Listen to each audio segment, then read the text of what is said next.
Hi നമസ്കാരം, ഞാൻ Rakesh M G. ഇന്നിപ്പോൾ നമ്മൾ വന്നിരിക്കുന്നത് നമ്മുടെ കോട്ടയത്തുള്ള നിപ്പോൺ ടൊയോട്ടയിലാണ്. അതായത് ഹൈ റൈഡറിൻ്റെ ഒരു റാലിയാണ് നടത്താൻ വേണ്ടി പോകുന്നത്. ആദ്യം തന്നെ കസ്റ്റമേഴ്സിന് ചെറിയൊരു ക്ലാസ്സും കാര്യങ്ങളൊക്കെ, അതായത് എന്താണ് ഹൈബ്രിഡ്, എങ്ങനെയാണ് അതിൻ്റെ ഡ്രൈവിംഗ് പാറ്റേൺസും കാര്യങ്ങളൊക്കെ പറഞ്ഞുകൊണ്ട് ഒരു ചെറിയൊരു ക്ലാസ് കഴിഞ്ഞിട്ടാണ് ഈ ഒരു റാലി സ്റ്റാർട്ട് ചെയ്യുന്നത്. നമുക്ക് കിട്ടിയിരിക്കുന്നത് ഈ ഒരു വാഹനമാണ്. പോകാൻ വേണ്ടിയിട്ടുള്ള വാഹനങ്ങൾ നിരത്തിയിട്ടിരിക്കുന്നത്, അതായത് എല്ലാം ടൊയോട്ട അർബൻ ക്രൂയിസർ ഹൈ റൈഡറാണ്. ഈ ഒരു പരിപാടിക്ക് ഞാനും പാർട്ടിസിപ്പേറ്റ് ചെയ്യുന്നുണ്ട്. ഇതിൻ്റെ ഹൈലൈറ്റ് എന്ന് പറഞ്ഞു കഴിഞ്ഞാൽ ഏറ്റവും കൂടുതൽ ഫ്യൂൽ എഫിഷ്യൻസി കിട്ടുന്ന ആർക്കാണോ അവർക്കൊരു സമ്മാനവും കിട്ടുന്നുണ്ട്. അതുപോലെ തന്നെ ഞാനിവരുടെ കൂട്ടത്തിൽ പോകുന്നത് എനിക്കും ഈ വാഹനം ഒന്ന് ടെസ്റ്റ് ഡ്രൈവ് ചെയ്യാനും കാര്യങ്ങളൊക്കെ ഒന്ന് അറിയാനും സാധിക്കും. അതിനുവേണ്ടിയാണ് ഇത്രയും വാഹനങ്ങൾ, അതായത് ഏകദേശം ഒരു 12-13 വാഹനങ്ങളോളം ഇതിനകത്ത് വരുന്നുണ്ട്. അങ്ങനെ നമുക്ക് കിട്ടിയിരിക്കുന്ന വാഹനം നമ്പർ 7 ആണ്. അപ്പം ഈ ഒരു ഹൈ റൈഡറിലാണ് നമ്മുടെ മൈലേജ് ടെസ്റ്റ് നമ്മൾ ചെയ്യാൻ വേണ്ടി പോകുന്നത്. ഏതായാലും നമുക്ക് ഡ്രൈവ് നടത്താം. അങ്ങനെ നമ്മുടെ ഹൈ റൈഡറുമായിട്ട് നമ്മൾ ഇറങ്ങിയിട്ടുണ്ട്. ഏതായാലും ഒരു റാലി ആണെങ്കിൽ പോലും നമുക്കിതൊരു ടെസ്റ്റ് ഡ്രൈവ് തന്നെയാണ്. പക്ഷേ ഇതിൻ്റെ ഒരു ഡീറ്റെയിൽഡ് ടെസ്റ്റ് ഡ്രൈവ് മാത്രമല്ല, ഡീറ്റെയിൽഡ് വീഡിയോ വരുന്നതായിരിക്കും കേട്ടോ നമ്മുടെ ചാനൽ, ഉറപ്പായിട്ടും വരുന്നതായിരിക്കും. കാരണം ഇതിൻ്റെ ഒരു വീഡിയോ നമ്മൾ ചെയ്തിട്ടില്ല. ഇത് ശരിക്കും പറഞ്ഞു കഴിഞ്ഞാൽ ഒരു ബഡ്ജറ്റ് ഫ്രണ്ട്ലി ആണ്, എന്നാൽ കസ്റ്റമർക്ക്, അതായത് ഇത് എടുക്കുന്ന ഒരു കസ്റ്റമർക്ക് ബഡ്ജറ്റ് ഫ്രണ്ട്ലി ആണ്. ഈ ഒരു വാഹനം നല്ലൊരു ഫ്യൂൽ എഫിഷ്യൻസി തരുന്നുണ്ട്. അതായത് 27.6 കിലോമീറ്ററോളം നമുക്കിതിന് ഫ്യൂൽ എഫിഷ്യൻസി പറയുന്നുണ്ട്. അപ്പോൾ ആ ഒരു റേഞ്ചൊക്കെ വെച്ച് നോക്കുകയാണെങ്കിൽ നമുക്ക് ശരിക്കും ഭയങ്കര ഒരു എഫിഷ്യൻസി കിട്ടുന്ന ഒരു വാഹനം തന്നെയാണ് ഞാൻ സജസ്റ്റ് ചെയ്യും. ഏതായാലും എല്ലാവരും വാലേ പോകുമ്പോൾ നിങ്ങൾക്ക് ഫ്രണ്ടിൽ കാണാൻ സാധിക്കും. ഞാനായിട്ട് ഓവർടേക്ക് ചെയ്ത് കയറുന്നത് ശരിയല്ല, അതുകൊണ്ട് ഞാനും പതുക്കെ ഇങ്ങനെ പോരുകയാണ്. പക്ഷെ എന്തുകൊണ്ട് ഇവർ ഇത്രയും സ്ലോ ആയിട്ട് പോകുന്നത് എനിക്കറിയില്ല. കൂടുതൽ സ്ലോ ആയി പോയി കഴിഞ്ഞാൽ മൈലേജ് കൂടുതൽ കിട്ടുമെന്നൊരു തെറ്റിദ്ധാരണ ഉണ്ടെങ്കിൽ അത് തെറ്റാണ്. ഒരിക്കലും അങ്ങനെ ചെയ്യരുത്. പ്രത്യേകിച്ച് ഇതൊരു ഹൈബ്രിഡ് വെഹിക്കിളാണ്. ഹൈബ്രിഡ് വെഹിക്കിൾ ശരിക്കും പറഞ്ഞാൽ നമ്മുടെ സിറ്റി പർപ്പസിന് ഏറ്റവും ഉചിതമായ ഒരു വാഹനമാണ്. അതുപോലെ സ്പീഡ് മെയിൻറ്റെയിൻ ചെയ്യാനാണെങ്കിൽ ഏകദേശം ഒരു 40-50 ആ ഒരു റേഞ്ച് തന്നെ പോവുകയാണെന്നുണ്ടെങ്കിൽ നമുക്ക് ശരിക്കും പറഞ്ഞാൽ ഈ വാഹനത്തിൻ്റെ എൻജിൻ ഒരു 100% എടുക്കുകയാണെങ്കിൽ ഒരു 40%ഓളം അല്ലെങ്കിൽ ഒരു 50%ഓളം ഓഫ് ആയിരിക്കും. കൂടുതൽ ഓടുന്നത് നമ്മുടെ EV തന്നെ ആയിരിക്കും. അതാണ് ഈ വാഹനത്തിൻ്റെ ഏറ്റവും വലിയൊരു ഹൈലൈറ്റ് നമുക്ക് പറയാൻ സാധിക്കുന്നത്. കഴിഞ്ഞ ദിവസം ഞാനൊരു ഹൈ ക്രോസ് എനിക്കൊന്ന് ഓടിക്കാൻ ഒരു അവസരം കിട്ടിയായിരുന്നു. ഓക്കെ, അപ്പം എനിക്ക് തോന്നുന്നു ഇവിടെ എല്ലാവരും ലൈനപ്പായി നിൽക്കുകയാണ്. നമുക്കിവിടുന്ന് കാണാൻ സാധിക്കും. എല്ലാവരും ലൈനപ്പ് ചെയ്യുകയാണ്. ഒരു ലൈനായിട്ട് തന്നെ എല്ലാവരും കയറി പോകാൻ വേണ്ടിയുള്ള പരിപാടിയിലാണ് ഇപ്പം.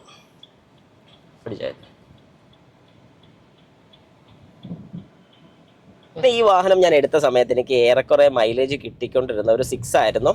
അതിനുശേഷം ഒരു 10 ലിറ്ററോളം ഫ്യൂൽ ഫില്ല് ചെയ്തതിന് ശേഷം ഞങ്ങളിപ്പം റീസെറ്റ് ചെയ്ത് കഴിഞ്ഞ് ഇപ്പം എനിക്ക് പ്രസൻ്റ്ലി കിട്ടുന്ന ഒരു മൈലേജ് ഞാൻ കാണിച്ചു തരാം. 10.5 ആണ് ഇപ്പോൾ നമ്മുടെ ക്ലസ്റ്റർ മീറ്ററിൽ എനിക്ക് ഫ്യൂൽ എഫിഷ്യൻസി കിട്ടുന്നത്. പിന്നെ കോട്ടയത്തെ തിരക്കിനെ കുറിച്ച് ഞാൻ പറയേണ്ട കാര്യമില്ല. കോട്ടയം സിറ്റി കൂടെയാണ് ഞങ്ങളിപ്പോൾ കടന്നു പോയി. ഇതേണ്ട ഇപ്പം നമ്മുടെ SH മൗണ്ട് കഴിഞ്ഞു, നമ്മുടെ കുമാരനല്ലൂർ അടുക്കുന്നു. അപ്പോൾ ഈ ഒരു റൂട്ട് പൊയ്ക്കൊണ്ടിരിക്കുന്നേ ഉള്ളൂ. ഏതായാലും ഭയങ്കര സ്ലോയിലാണ് പോകുന്നത്, എന്തുകൊണ്ടാണെന്നറിയില്ല. ഇനിയിപ്പോൾ എനിക്ക് ഇവിടെ തിരക്ക് കുറവായതുകൊണ്ട് ഈ സൈഡിലോട്ട് എല്ലാവരും ഒതുക്കുകയാണ്. എല്ലാവരും ഒന്നിച്ച് ബാക്കിൽ നിന്ന് വരാൻ വേണ്ടിയിട്ടാണ് ഇവർ പ്ലാൻ ചെയ്യുന്നതെന്ന് തോന്നുന്നു. അതുകൊണ്ട് എല്ലാവരും ഇവിടെ സൈഡിലോട്ടൊന്ന് ഒതുക്കി കൊണ്ടുവരുന്നുണ്ട്. അപ്പോൾ അത് കഴിയുമ്പോഴത്തേക്കും നമുക്ക് ആ ഒരു നിര, അല്ലെങ്കിൽ ഇത്രയും നീണ്ട ഒരു നിര നമുക്കൊന്ന് കാണാൻ സാധിക്കും.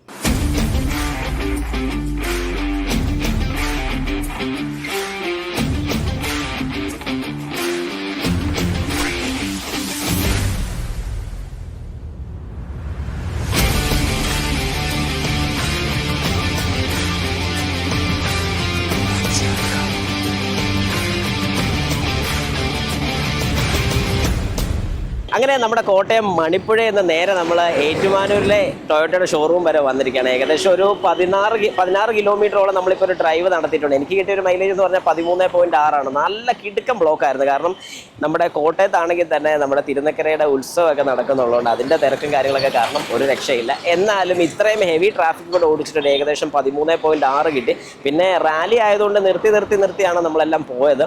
ഒരു മൈലേജ് ചെക്ക് ചെയ്യാനുള്ളൊരു എന്താ പറയുന്നത്, മൈലേജ് ചെക്ക് ചെയ്യാൻ എന്ന് ചോദിച്ചാൽ അല്ല, ശരിക്കും പറഞ്ഞാൽ ഒരു റാലിയാണ് മെയിനായിട്ട് ഉദ്ദേശിച്ചിരിക്കുന്നത്. ഏതായാലും വലിയ കുഴപ്പമില്ല. ഇനി അകത്തുള്ള പ്രോഗ്രാം കൂടെ ജസ്റ്റ് ഒന്ന് നോക്കാം. നമുക്ക് ഗിഫ്റ്റും കാര്യങ്ങളൊക്കെ ഉണ്ടായിരുന്നു. അതായത് ഫസ്റ്റ്, സെക്കൻഡ്, തേർഡ് പൊസിഷനിലെത്തിയ കസ്റ്റമേഴ്സിന്, അതായത് കൂടുതൽ ഫ്യൂൽ എഫിഷ്യൻസി കിട്ടിയ കസ്റ്റമേഴ്സിന് സമ്മാനവും കാര്യങ്ങളൊക്കെ എനിക്ക് കൊടുക്കാൻ സാധിച്ചു. അതൊരു വലിയൊരു സന്തോഷം ഉണ്ടാക്കുന്ന ഒരു കാര്യമായിരുന്നു. അങ്ങനെ നമ്മുടെ ഡ്രൈവും കാര്യങ്ങളൊക്കെ കഴിഞ്ഞ് ഒരു നല്ല ഹെവി ഫുഡിങ് ഒക്കെ കഴിഞ്ഞ് ഞങ്ങൾ ഏതായാലും ഇറങ്ങി.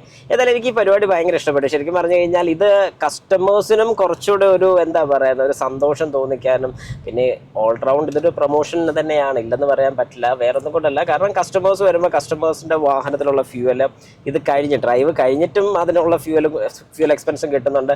ഇനി ഇതിനകത്ത് പാർട്ടിസിപ്പേറ്റ് ചെയ്തവർക്കൊരു സമ്മാനം, അതിൽ ഈ പറഞ്ഞ പോലെ മൈലേജ് ഏറ്റവും കൂടുതലുള്ള കിട്ടിയ വ്യക്തിക്ക്, അതായത് ഇതിലിപ്പോൾ ടോപ്പ് പറയാനാണെങ്കിൽ 16.1 കിട്ടിയിട്ടുള്ളത്. വേറെ ഒന്നും കൊണ്ടില്ല, ഇത്രയും ഹെവി ട്രാഫിക്കിൽ കൂടെ പോയതുകൊണ്ടാണ്. കാരണം ഈ ഒരു വാഹനത്തിന് നീറ്റായിട്ട് നമുക്കൊരു 27 to 30 കിട്ടിയ കസ്റ്റമേഴ്സും ഉണ്ട്. അത് ലോങ് പോകുന്ന കസ്റ്റമേഴ്സിനാണ്. അല്ലാതെ നോർമൽ ഒരു ഏകദേശം ഒരു 25 to 30 കിലോമീറ്റേഴ്സ് ഒക്കെ ഡ്രൈവ് ഉള്ള കസ്റ്റമേഴ്സിന് ഉറപ്പായിട്ടും ഒരു 100% കിട്ടുന്ന ഒരു വാഹനം തന്നെയാണ്.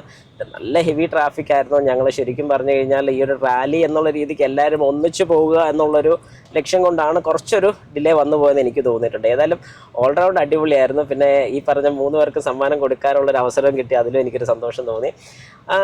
ഏതായാലും ഈ ഒരു വാഹനത്തിൻ്റെ ഒരു ഡീറ്റെയിൽഡ് വീഡിയോ ഉടനെ തന്നെ നമ്മുടെ ചാനലിൽ വരുന്നതായിരിക്കും. ഞാൻ എപ്പോഴും പറയാറുണ്ട്, ഞാൻ വാഹനത്തിൻ്റെ റിവ്യൂ ചെയ്യുകയാണെങ്കിൽ പോലും ഇതിൻ്റെ ടെക്നിക്കൽ സൈഡായിരിക്കും ഞാൻ കൂടുതൽ എടുത്ത് പറയുന്നത്, എങ്ങനെ എന്നുള്ളൊരു കാര്യമായിരിക്കും കൃത്യമായിട്ട് പറയുന്നത്. അപ്പം നിങ്ങൾക്ക് വാഹനം ഓടിക്കുന്ന സമയത്ത് എങ്ങനെ കൂടുതൽ മൈലേജ് കിട്ടും, അഥവാ ഫ്യൂൽ എഫിഷ്യൻസി എങ്ങനെ കൂടുതൽ നമുക്ക് കിട്ടും, പിന്നെ നമ്മൾ ശ്രദ്ധിക്കേണ്ട കുറച്ച് കാര്യങ്ങൾ, സർവീസ് റിലേറ്റഡ് ആയിട്ടുള്ള കാര്യങ്ങളൊക്കെ ആയിരിക്കും ഞാൻ മെയിൻലി എൻ്റെ റിവ്യൂ വീഡിയോസിലൊക്കെ ഷെയർ ചെയ്യുന്നത്. അപ്പം എല്ലാവർക്കും തന്നെ നന്ദി, നമസ്കാരം.